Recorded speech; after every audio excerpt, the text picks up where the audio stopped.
झारखंड सरकार कर रही है डिजिटल डकैती। यह सब बातें आसू सुप्रीमो सुदेश महतो ने रामगढ़ जिला के मांडू प्रखंड अंतर्गत कुज्जू तरवाटाण में विधानसभा चुनाव की तैयारी को लेकर आसू पार्टी का मांडू विधानसभा स्तरीय चुनाव प्रमुख सम्मेलन में शिरकत करते हुए कहा। बताते चले, आसू पार्टी के द्वारा आने वाले विधानसभा चुनाव की तैयारी को लेकर चुनाव प्रमुख सम्मेलन का आयोजन किया गया।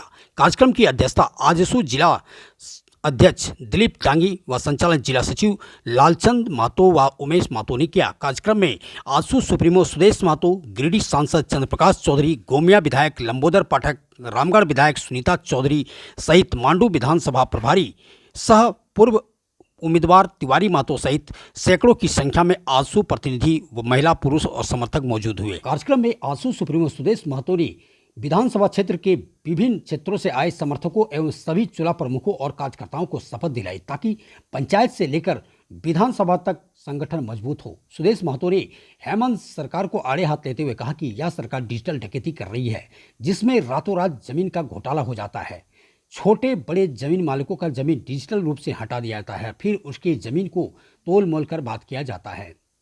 आने वाले विधानसभा चुनाव में हम लोगों का एनडीए गठबंधन के साथ चुनाव लड़ेंगे।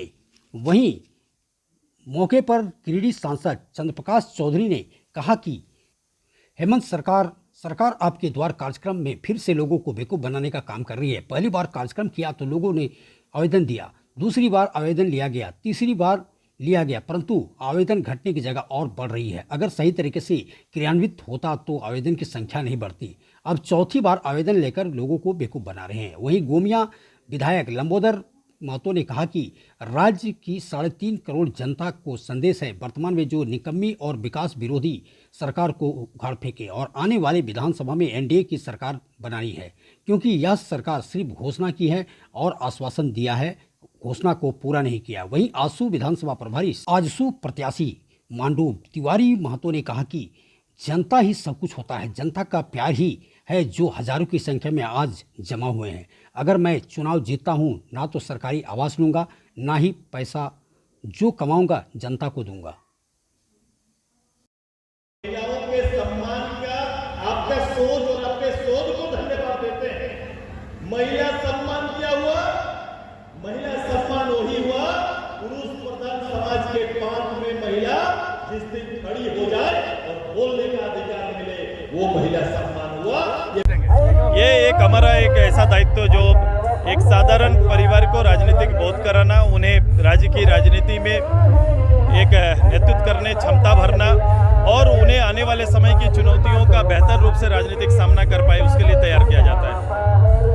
और हमने है एक ऐसी सरकार जो झूठ की बुनियाद पर स्थापित होती है और आज जब समय काल समाप्त होता है तो इस समय कहीं ना कहीं लोगों की भावनाओं को फिर से कुरेदने का प्रयास कर रहे हैं। फुल डिजिटल डकैती हो रहा है आज के दिन में। जो जमीन का घोटाला आपके सामने आ रहा है, जिस रूप से प्रखंड से लेकर जिला स्तर तक हजारों एकड़ जमीन लोगों के खाते से बेदखल कर दिया गया है, उस जमीन को डिजिटल रूप से हटा दिया जाता है और फिर उसके जमीन का मोल तोल करके बात किया जाता है। ये एक क्रम चला हुआ है, एक बिल्कुल हर जमींदार के साथ, हर छोटा से छोटा लैंड मालिक के साथ इस तरह से काम चल रहा है। चुनाव लड़ेंगे। मैंने कहा कि पिछले बार इस सरकार के आने के जो वजह बना था, उससे अब हटकर हम सभी लोग समन्वय बना के चुनाव में जाएंगे। अभी वर्तमान सरकार हेमंत सोरेन के द्वारा जो सरकार आपके द्वार का कार्यक्रम फिर से लोगों को बेवकूफ़ बनाने का काम कर रही है, क्योंकि यह चौथी बार है और पहली बार जो सरकार आपके द्वार में जो आवेदन आए, दूसरी बार जो आवेदन आए, तीसरी बार जो आवेदन आए, सिर्फ लोगों ने आवेदन दिया। यदि पहली बार आवेदन देने से यदि उनका आवेदन को सुना जाता और उसके क्रियान्वयन किया जाता तो दूसरी बार आवेदन कम होना चाहिए और तीसरी बार शून्य होना चाहिए। लेकिन पहली बार से ज़्यादा आवेदन दूसरी बार आया, फिर दूसरी बार से ज़्यादा आवेदन तीसरी बार आया और यह चौथी बार फिर से। चूँकि चुनाव है तो चुनाव में लोगों को बेवकूफ़ किस प्रकार से लोग बना रहे हैं, तो हमारा अपील है कार्यकर्ताओं से और ग्रामीण जनता से कि भाई जनता को यह पूछने का सवाल है कि भाई पहली बार का जो एप्लीकेशन हमसे लिया गया उसका पहले उसका जवाब दे सरकार, दूसरी बार जो लिया गया उसका जवाब दे, तब आज तीसरी बार का जवाब दे, तब चौथी बार कोई आवेदन ले। यदि किया गया है तो सरकार बताए, या अन्यथा जो भी आवेदन दिया गया लोगों को बेवकूफ़ बनाया गया। से झारखंड के 3.5 करोड़ जनता के लिए यही संदेश है कि जो वर्तमान में निकम्मी और विकास विरोधी सरकार है, इस विकास विरोधी सरकार को पूरी तरह से उखाड़ फेंकना है और आगामी विधानसभा में एनडीए की सरकार बनानी है, यही मैसेज देना। क्योंकि सरकार ने अब तक सिर्फ घोषणा किया, आश्वासन दिया और किसी भी अपने घोषणा या आश्वासन पर सरकार खरी नहीं उतरी।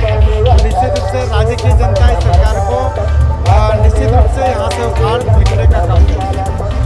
हम जनता ही तय करता सब कुछ और जनता का प्यार ही था कि मतलब यहाँ पे आप देख सकते हैं कि चूल्हा प्रमुख का कार्यक्रम में आपका 25 से 30 हज़ार लोग यहाँ पे उपस्थित हो चुका है। अगर अपना अपना घर परिवार के भी वोट देगा चूल्हा प्रमुख लोग तो हमको लगता है कि दूसरा जगह वोट नहीं मांगना, लेकिन फिर भी हम लोग सब जगह सभी जगह पे वोट मांगने का काम करेंगे।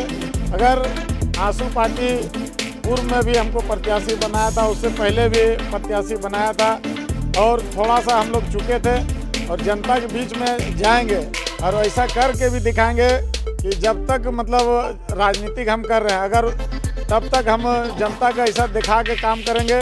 ज़मीन में नीचे बैठकर हम पहले भी बोले हैं, जब भी चुनाव जीतेंगे ना आवास लेंगे, ना पैसा लेंगे, ना किसी तरह का सरकारी सुविधा मतलब हम लेंगे नहीं। और भी जो मेरा हम इधर उधर से काम करते हैं, टोटल पैसा जनता के बीच में देने का काम करेंगे।